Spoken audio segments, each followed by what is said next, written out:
Again, the kingdom of heaven is like a merchant looking for fine pearls. When he found one of great value, he went away, sold everything he had, and bought it. Hello, this is Kenny Underwood coming to you from 1 Minute Sermon. I'd like to relate another story I read from Rich Stern's new book, Undecided. He talks about how a friend of his, Stu Phillips, was taking him to the airport one day, and on the way to the airport he told him, "You know, Rich, your name is not that popular around our house right now." And Stearns went, "What are you talking about?" Stu went on to tell him a story that he and his wife, Robin, had read The Hole in the Gospel, which was Stearns' first book, and afterwards were so convicted that they decided to make some big changes. And one of those big changes they decided to make was to sell a 15,000-acre ranch that they owned in Wyoming. This was a ranch that they loved. They would go there annually and have retreats with their kids, their two boys. They would hunt and fish, and Robin would paint there, and they built a special home there for themselves. They just loved this place. And when they finished reading that book, The Hole in the Gospel, Stu said that God had asked them a question, or two questions actually. One was, what do you value most? And after taking an inventory of all that they owned, they realized, of course, the thing that they valued the most was this 15,000-acre ranch.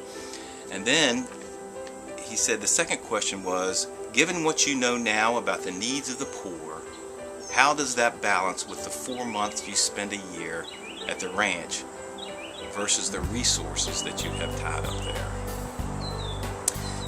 Stu and his family began to argue about whether or not the ranch should be put up for sale. They started trying to figure out other ways to keep it, like they could use it for a retreat or whatever. But in the end, they decided that it in fact was the right thing to do, that God was calling them to sell that and to use the resources that they gained from it to further his kingdom.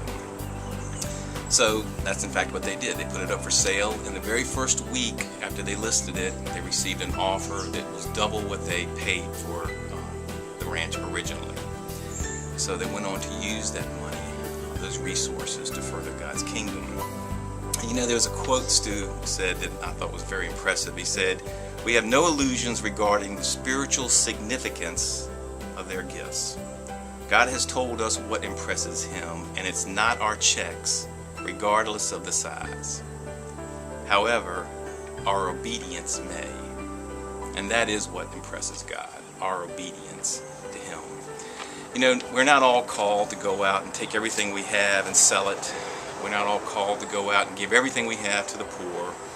But we are called to keep in check what it is that's important to us. And if any of these things that we own, or things that we do, or even relationships that we have, if we place any of those things above our calling from God, or above our relationship with God, then we need to perhaps take a look and reassess things. In Jonah 2:8 it says, "Those who cling to worthless idols turn away from God's love for them." There's your 1 minute sermon.